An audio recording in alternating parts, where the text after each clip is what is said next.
ஓம்.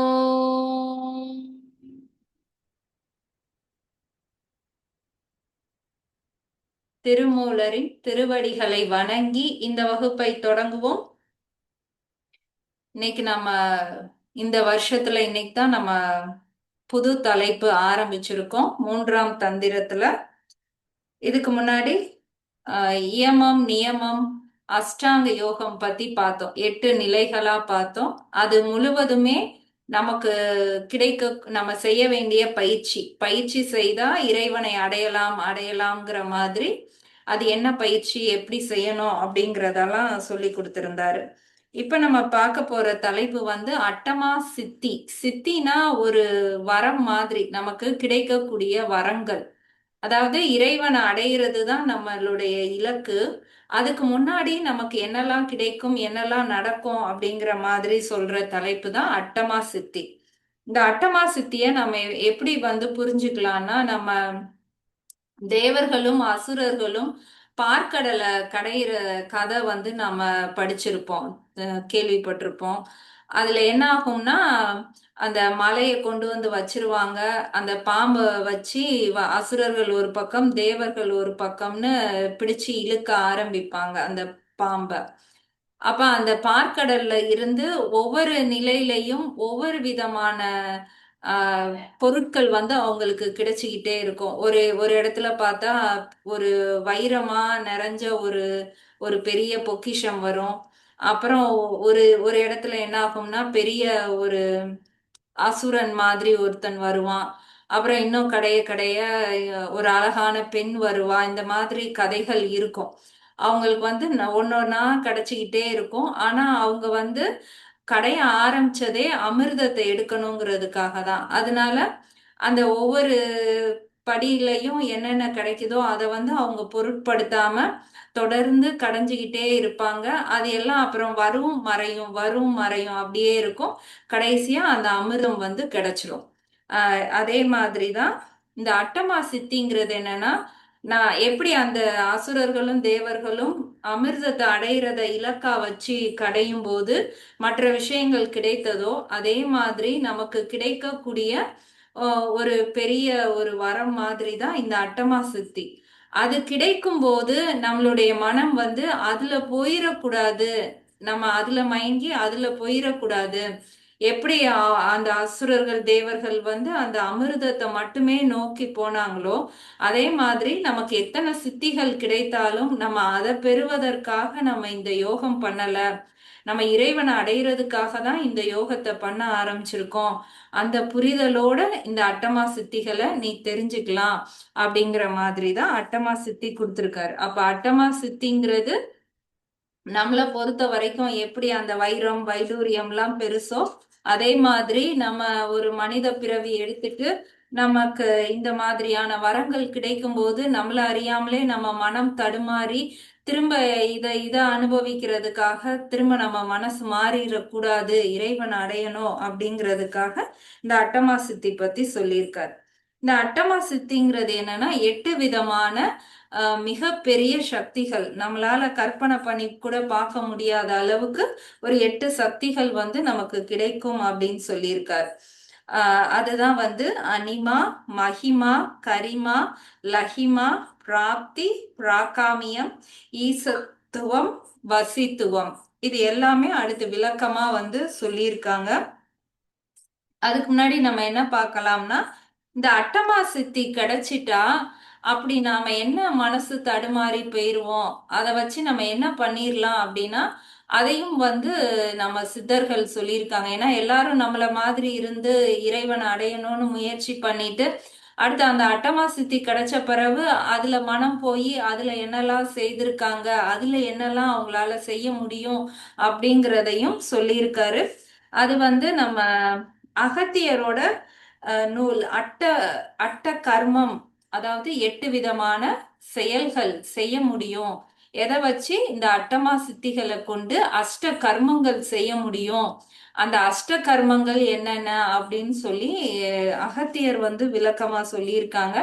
அதையும் தெரிஞ்சுக்கலாம். அப்பதான் நமக்கு அட்டமா சித்திங்கிறது ஒரு எவ்வளவு உயர்ந்த சித்தி, அதை கொண்டு எப்படியெல்லாம் பயன்படுத்தணும், நம்ம எப்படியெல்லாம் பயன்படுத்தக்கூடாது அப்படிங்கிறத நமக்கு வந்து புரியும். அஷ்ட கர்மம் அப்படிங்கிறது நமக்கு இந்த யோக சித்தி கிடைத்த பிறகு நம்மளால செய்ய முடியக்கூடிய ஒரு 8 விஷயங்கள். அதுல என்ன அப்படின்னா, அந்த 8 விஷயங்கள்ல 5 விஷயங்கள் வந்து ஆக்கப்பூர்வமானது, அது நல்ல விஷயம்தான், அதை வச்சு நம்ம நல்லது செய்யலாம். அடுத்த 3ம் என்னன்னா அழிவு பூர்வமானது, நம்ம வந்து அதை கெட்ட விஷயத்துக்கு தான் அதை நம்ம பயன்படுத்த ஆரம்பிச்சிருவோம், அதுல வந்து நம்ம போக ஆரம்பிச்சிருவோம் அப்படின்னு சொல்லி அந்த 8 கர்மங்கள் பத்தி சொல்லியிருக்காரு.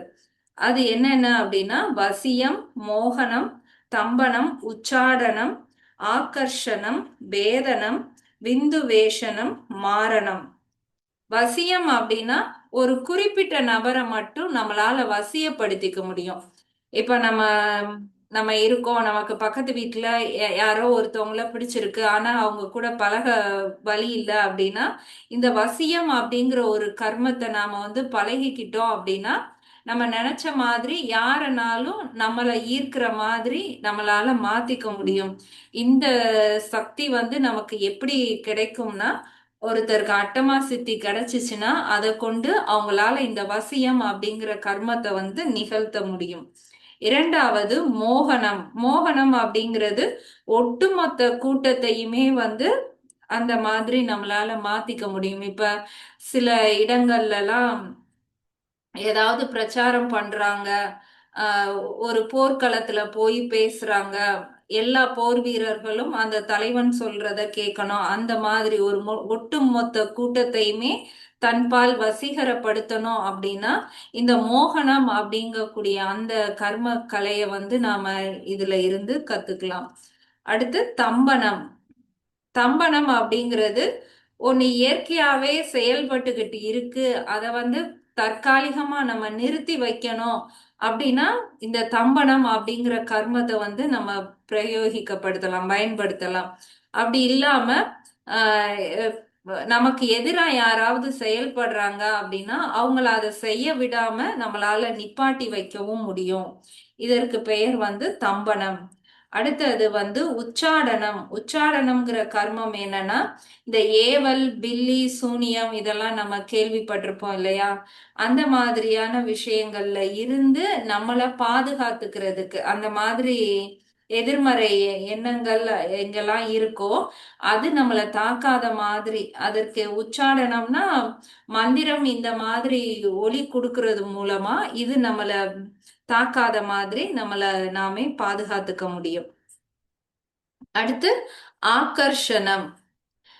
ஒரு ஒரு பொருள் வந்து நம்மளை நோக்கி வரணும் அப்படின்னா இந்த கர்மத்தை நம்மளால செய்ய முடியும். அது வந்து பஞ்சபூதங்களா இருக்கட்டும். இப்ப நம்ம ஒரு வயல் வச்சிருக்கோம், நமக்கு இப்ப மழை வேணும் அப்படின்னா இந்த கர்மம் செய்யும் போது அந்த மழை வராத காலத்துல கூட மழையை வர வைக்கிறது.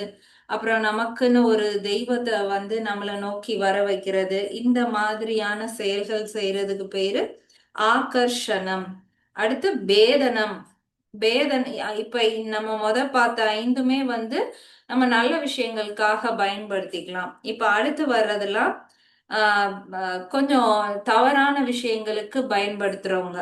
பேதனம் அப்படின்னா நல்லா இருக்கிறவங்களுக்குள்ள சண்டையை கொண்டு வர்றது, ஒரு கருத்து வேறுபாடை ஏற்படுத்தி ஒற்றுமையா இருக்கக்கூடிய ஒரு ஒரு மத கலவரம்லாம் எப்படி வருதுன்னா இந்த மாதிரி யாராவது ஒருத்தவங்க வந்து எதையாவது சொல்லி அந்த ஒற்றுமையை கலைச்சு விடுறது. விந்து வேஷனம். நம்மளே நான் எதையாவது ஒண்ணு அவ்வளோ வெறுக்க செய்யற மாதிரி, இப்ப நம்ம ரொம்ப நாள் ஒரு விஷயத்த பிடிச்சு செஞ்சுக்கிட்டு இருப்போம், திடீர்னு நம்ம அதை வெறுக்க ஆரம்பிக்கிறோம் அப்படின்னா அந்த விந்து வேஷனம் அப்படிங்கிற கர்மம் நிகழ்த்தும் போது ஒருத்தர் இன்னொருத்தரை வந்து வெறுக்க செய்துடுவாங்க. இத வந்து கூட்டமா இருக்கிற இடத்துலயும் செய்து இந்த கலவரம் ஏற்படுத்துறது, இது எல்லாமே இந்த இந்த கர்மத்துல வரும், விந்து வேஷனம். அடுத்து மாரணம். மாரணம்ங்கிறது நம்மளுடைய இறப்பை குறிக்கிறது.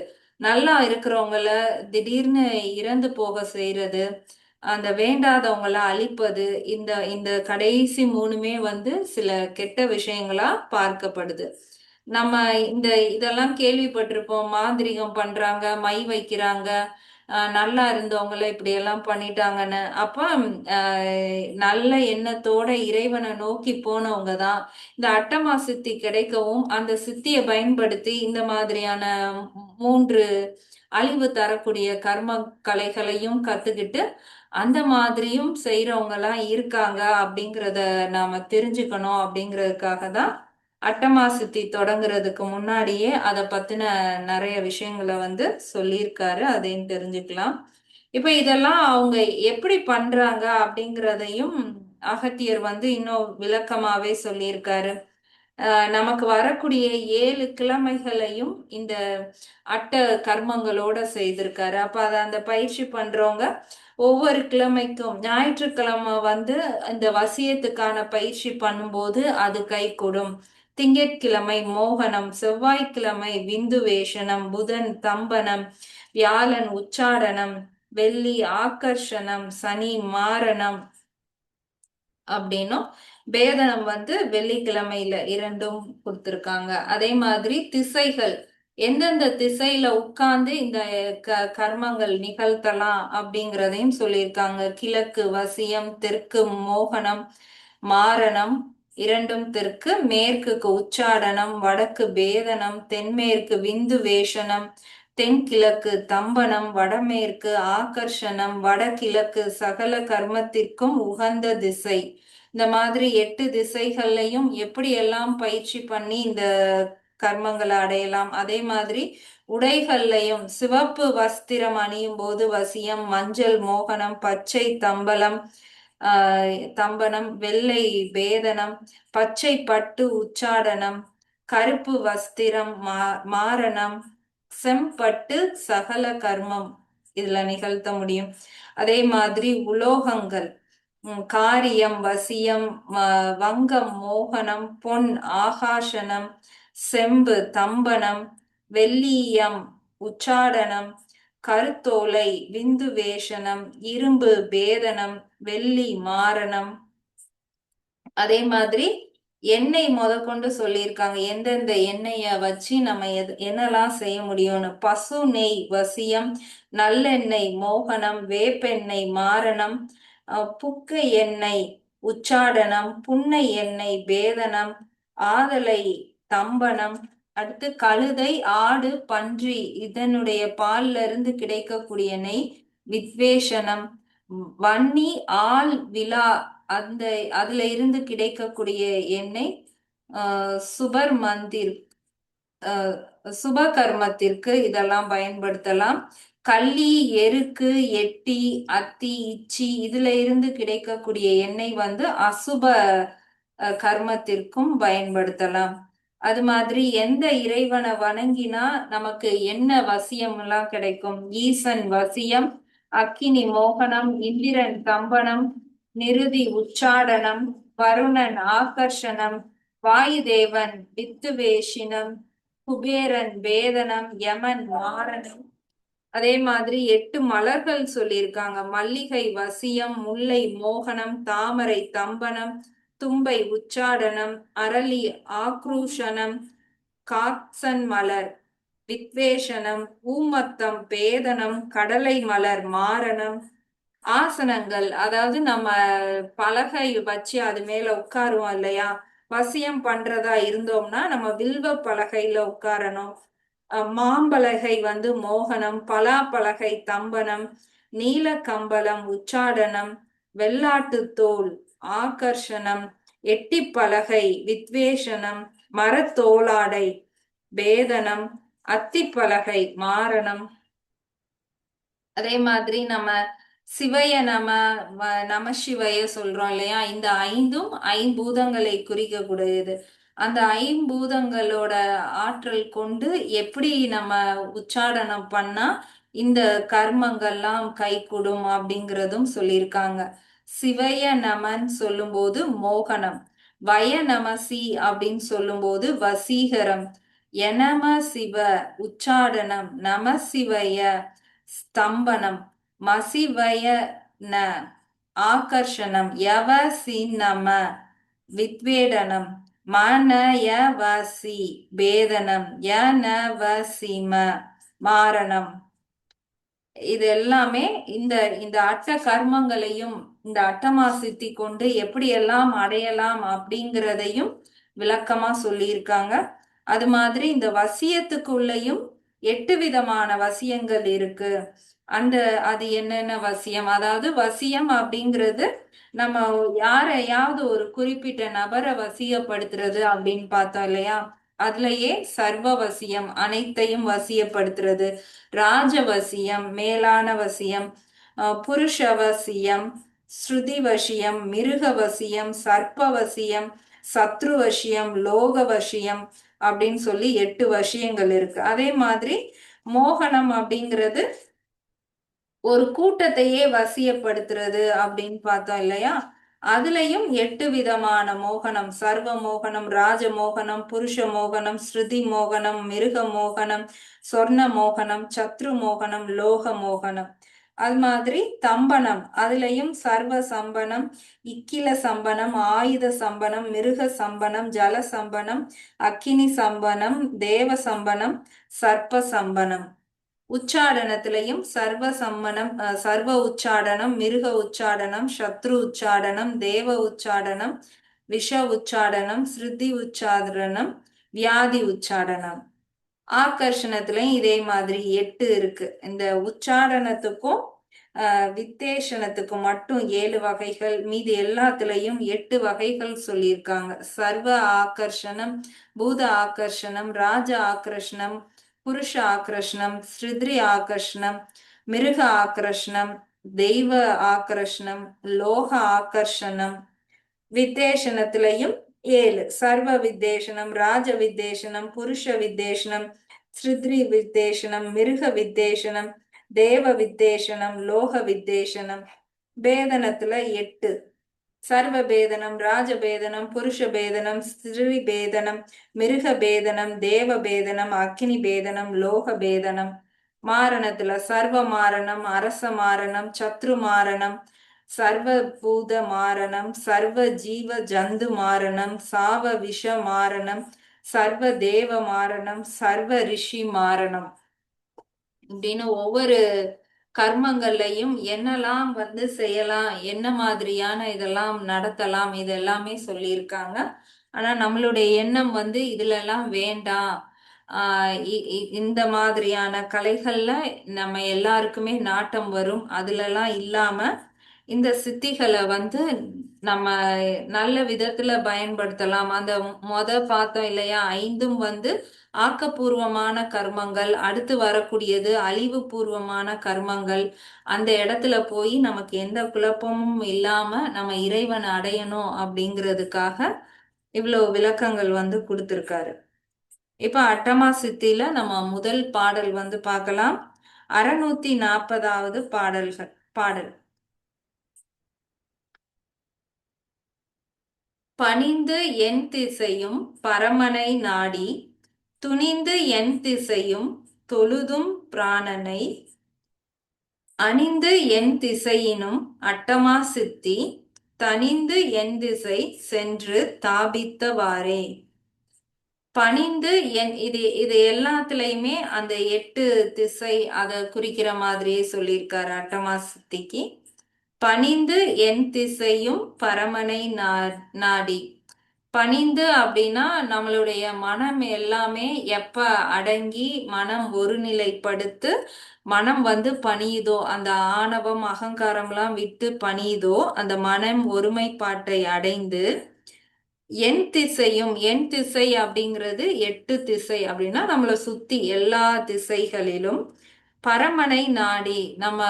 நம்ம இவ்வளவு இது செய்யறதுனே யாருக்கு? அந்த பரமன் அப்படின்னு சொல்லக்கூடிய மேலான சிவபெருமானை, அவரை போய் அடைவதுக்கு தான் நாம இவ்வளவு தூரம் பண்றோம். அவரை நாடி துணிந்து என் திசையும், அவன் அவன்தான் எல்லாத்துக்கும் மேலானவன் அப்படிங்கிறத நாம வந்து துணிந்து அதை உணர்ந்து அதை ஆராய்ந்து அதுதான் அப்படின்னு நம்பி என் திசையும் அந்த ஆராய்றதும் நம்ம வந்து எல்லா திக்குகளிலும் சென்று ஆராய்ந்தா எப்படி எல்லா பக்கமும் போய் தேடுறோமோ அதே மாதிரி எல்லா பக்கமும் ஆராய்ந்தாலும் திசையும் தொழுது எம் பிரானை பிரானைங்கிறதும் இந்த இடத்துல சிவபெருமான் தான். அவனை தான் வந்து நாம கடைசியா தொழ வேண்டிய நிலை வந்து வரும். தொழும் எம் பிரானை அணிந்து என் திசையினும்.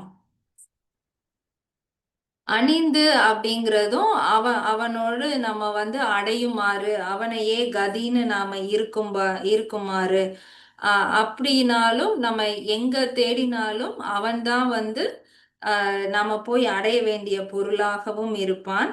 திசையினும் அட்டமா சித்தி தான் நம்ம இப்ப தேடி நமக்கு கிடைக்கும் இந்த இறைநிலை பயணத்துல நமக்கு இந்த சித்திகளும் கிடைக்கும். அந்த அட்டமா சித்திகளும் தனிந்து என் திசையும் அது வந்து நம்ம அதை நோக்கி போகல. ஆனா நம்மளுடைய இறைவன் வந்து ஒரு பரீட்சை வைக்கிற மாதிரி இதெல்லாம் கிடைச்சா கூட நீ அந்த பக்கம் போகாம என்னை தேடி வருவியா அப்படிங்கிற மாதிரி அது தாமாகவே நமக்கு கிடைக்குமாறு அதை பெற்று என் திசை சென்று தாபித்தவாறே அந்த சித்திகளை கொண்டு நாம அவனை அடையிறதுக்கான மனநிலையோட மட்டுமே தான் இருக்க வேண்டும் அப்படிங்கறத தான் இந்த பாடல்ல வந்து சொல்லியிருக்காரு.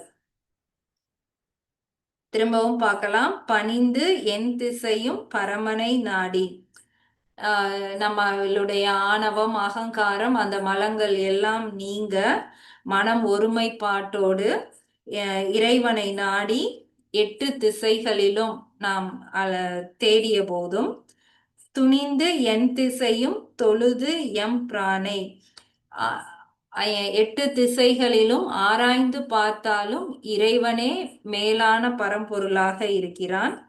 அணிந்து என் திசையினும் அட்டமா சித்தி எங்கு தேடினாலும் இறுதியில் அவனுடன் நாம வந்து அடங்கி இருக்கும்போது அட்டமா சித்தி தாமே வந்து கைகூட பெறும்போதும் தனிந்து என் திசை சென்று தாபித்தவாறே அத்தகைய அட்டமா சித்தி கிடைக்கும் போதும் அவனையே நினைத்து அவனையே வணங்கி இருந்தவாறே நாம இருக்க வேண்டும். இததான் முதல் பாடல்ல சொல்லியிருக்காரு. நீ அடுத்த பாடல்ல இந்த சித்திகளை கொண்டு இன்னும் என்னெல்லாம் நம்மளால நிகழ்த்த முடியும் அப்படிங்கறதெல்லாம் அடுத்த பாடல்கள்ல சொல்லியிருக்காரு. இந்த இந்த ஒரு பாடல் இன்னைக்கு போதும். இப்ப எங்க அண்ணனோட கிளாஸ் வந்து ரொம்ப நாள் ஆச்சு இல்லையா, அதனால இந்த அட்டமா சித்திய பத்தி இன்னும் கொஞ்சம் விளக்கம் வந்து எங்க அண்ணன் கொடுக்கறதா சொல்லியிருந்தாங்க.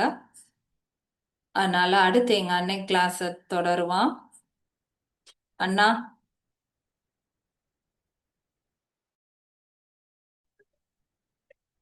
பிரியா, சொல்லு பிரியா.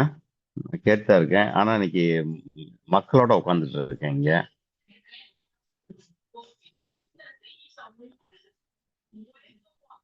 நீ ஒன்னதை மியூட் பண்ணிட்டியா?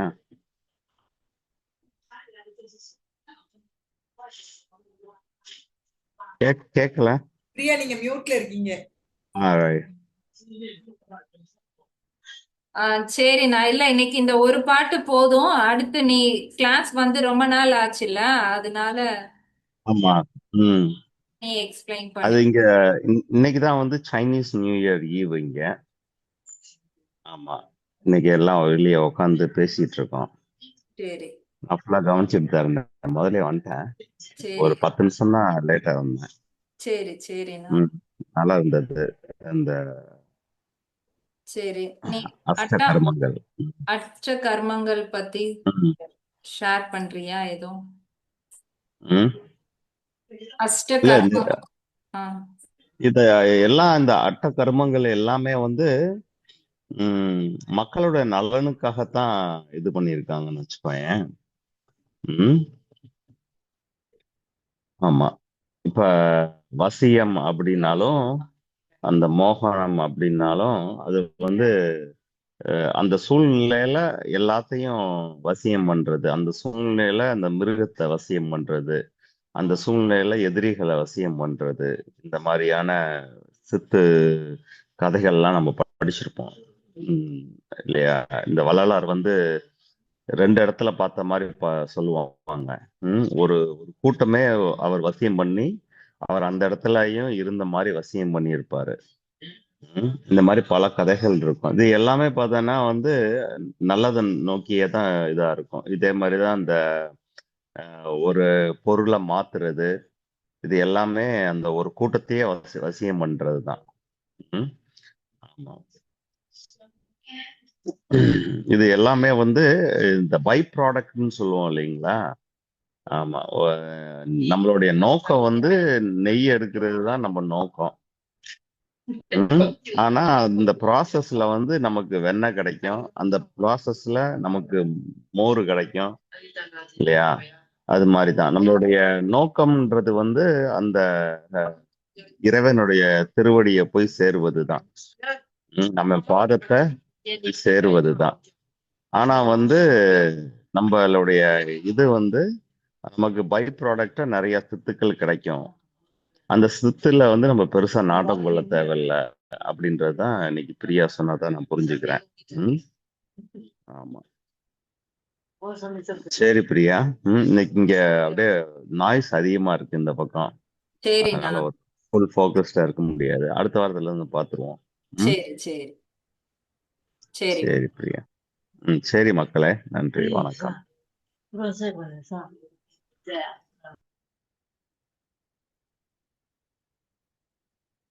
இப்ப இந்த அட்டமா சித்தியை கொண்டு நம்ம என்னெல்லாம் வந்து கிடைக்கும் அப்படின்னா, இதுக்கு முன்னாடி பார்த்த மாதிரி நமக்கு இந்த பிறவி நீக்கம் பெறும். இதுதான் ஆரம்பத்துல இருந்தே சொல்றாரு. நமக்கு இரவா நிலை கிடைக்கும் அப்படின்னு தான் சொல்றாரு. அடுத்து சிவப்பேறு கிட்டும். சிவப்பேறுனா அந்த சிவனோட சிவமாகவே நாம இணையக்கூடிய அந்த தகுதிக்கு கிடைக்கும். பரகாயம் பெறலாம் அப்படிங்கிறதும் நம்ம முன்னாடியே பார்த்துட்டோம். இந்த மொத்த பிரபஞ்சத்தினுடைய ஞானத்தையும் நம்மளால பெற முடியும். ஆஹ் நமக்கு கண்மை வினைகள் அப்படின்னு பார்க்கக்கூடிய அது அனைத்தும் நமக்கு வந்து இல்லாம போயிடும். நமக்கு இந்த பிறவியில அனுபவிக்க வேண்டிய கர்மமோ அடுத்த பிறவியில அனுபவிக்க வேண்டிய கர்மமோ என்ன இருந்தாலும் சரி, அதை நம்மளால இப்பவே வந்து சரி செய்துக்க முடியும். அப்புறம் நம்ம கும்பகம் பார்த்தோம். இந்த மூச்சு பயிற்சியில இன்ஹேல் பண்ணிட்டு நம்ம ஹோல்டு பண்ணுவோம். அந்த கும்பகம் தான் பண்ணிட்டு இருக்கோம். அதே மாதிரி கேவல கும்பகம் அப்படின்னு சொல்லக்கூடிய ஒரு ஒரு சக்தி அதுவும் கிடைக்கும்.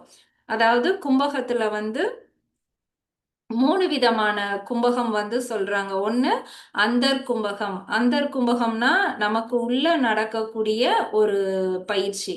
அப்ப மூச்சு காற்ற உள்ள அனுப்பிட்டு கும்பகம் பண்ணலாம். இன்னொன்னு பகீர் கும்பகம். மூச்சு காற்ற வெளியில அனுப்பிட்டு அடுத்து காற்ற உள்ள எடுக்காம ஒரு வெற்றிடத்தை ஏற்படுத்தலாம். அது மாதிரி 3வது கும்பகம் வந்து நம்ம இன்ஹேலும் பண்ண மாட்டோம், எக்ஸேலும் பண்ண மாட்டோம். ஆனா உள்ள வந்து ஒரு கும்பகம் நடக்கும். அந்த மாதிரியான ஒரு கும்பக நிலை. அது பெயர் வந்து கேவல கும்பக நிலை. அந்த நிலையில நமக்கு என்ன நடக்கும் அதுவும் வந்து அடுத்து விளக்கமா சொல்லியிருக்காங்க. இப்ப இந்த அட்டமா சித்தி வந்து நம்ம படிக்கும்போது ரொம்ப ஆர்வமா இருக்கும். கிட்டத்தட்ட இந்த தலைப்புல மட்டுமே 70 பாடல்கள் வந்து சொல்லியிருக்காரு அட்டமா சித்தியில. அப்ப அது நமக்கு ரொம்ப ஆர்வமா இருக்கும். அப்ப அதை பயிற்சி பண்ண ஆரம்பிக்கிறோம் அப்படின்னா கிட்டத்தட்ட 12 ஆண்டு காலம் இந்த அட்டமா சித்தியை நோக்கியே நாம பயிற்சி பண்ணாதான் நமக்கு அந்த இதுல வந்து அடுத்த நிலை வந்து கிடைக்கும். அப்படி நம்ம பண்ண ஆரம்பிக்கும் போது இப்ப இன்னைக்கு நம்ம பண்ண ஆரம்பிக்கிறோம்னா 7 ஆண்டுக்கு அப்புறம் நமக்கு என்ன கிடைக்கும், 8 ஆண்டுல என்ன பயன் கிடைக்கும், 9 ஆண்டுல என்ன பயன் கிடைக்கும் அப்படிங்கிறது எல்லாத்தையுமே வந்து விளக்கமா சொல்லியிருக்காரு. அப்புறம் 11வது ஆண்டு 12வது ஆண்டு இதெல்லாம் நமக்கு என்ன மாதிரியான சித்திகள் கிடைக்கும், அடுத்து இத ஒரு யோகி பண்ணும்போது என்ன சித்தி கிடைக்கும், முக்தி நிலைக்கு போறதுக்கு என்ன சித்தி கிடைக்கும், இந்த மாதிரி நிறைய விஷயங்கள் வந்து அடுத்த பாடல்கள்ல கொடுத்திருக்காரு. அதுக்கப்புறம் அந்த மெயினா உள்ள அந்த அட்டமா சித்தி நம்மளை நாமே எப்படி எல்லாம் நம்மளால மாத்திக்க முடியும் அப்படிங்கிற அந்த 8 அட்டமா சித்திகள் வந்து சொல்லியிருக்காரு. நம்ம அடுத்த வகுப்புல இதை தொடரலாம். இன்னைக்கு அட்டமா சித்தி அப்படிங்கிறது என்னன்னு மட்டும் தெரிஞ்சுக்கிட்டோம். எப்படி வந்து ஒரு பெட்ரோல் எடுக்கிறதுக்கு அந்த மொத்தமா நம்ம ஆயில எடுத்துட்டு அது ஒவ்வொரு லெவல்லையும் நாம எப்படி வந்து பிரிச்சு பிரிச்சு ஒவ்வொரு விதமான எண்ணெயும் எடுத்து அதை டீசலா கெரோசினா அப்படி நாம பிரித்து பயன்படுத்துறோமோ, அதே மாதிரி நம்ம இறைவனை அடைய போகும்போது அதுல இன்னும் என்னெல்லாம் வந்து இன்பங்கள், அதிசயங்கள், வரங்கள் நமக்கு எல்லாம் கிடைக்குது அப்படிங்கிறத இந்த அட்டமா சித்தியில சொல்லியிருக்காங்க. என்ன இருந்தாலும் சரி, நம்மளுடைய நோக்கம் வந்து இறைவனை அடையிறதா தான் இருக்கணுமே தவிர இந்த சித்திகளை கொண்டு தவறான விஷயத்துல நம்மளுடைய எண்ணம் போகக்கூடாது அப்படிங்கிறது தான் இதுல சொல்லியிருக்காரு. அடுத்த வகுப்புல நம்ம அடுத்த பாடல் வந்து பார்க்கலாம். இப்ப இதுல எதுவும் சந்தேகம் இருந்தா கேட்கலாம்.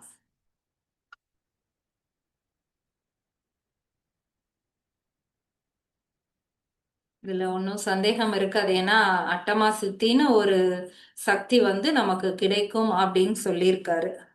அடுத்த வகுப்புல அதை பார்க்கலாம். கிளாஸை முடிச்சுக்கலாம். ஓம் சொல்லலாம். ஓம்.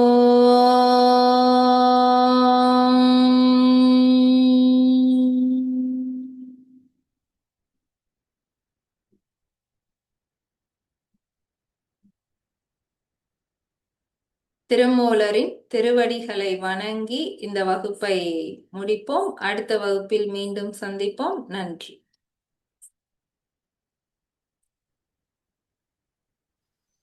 நன்றி பண்ணியா.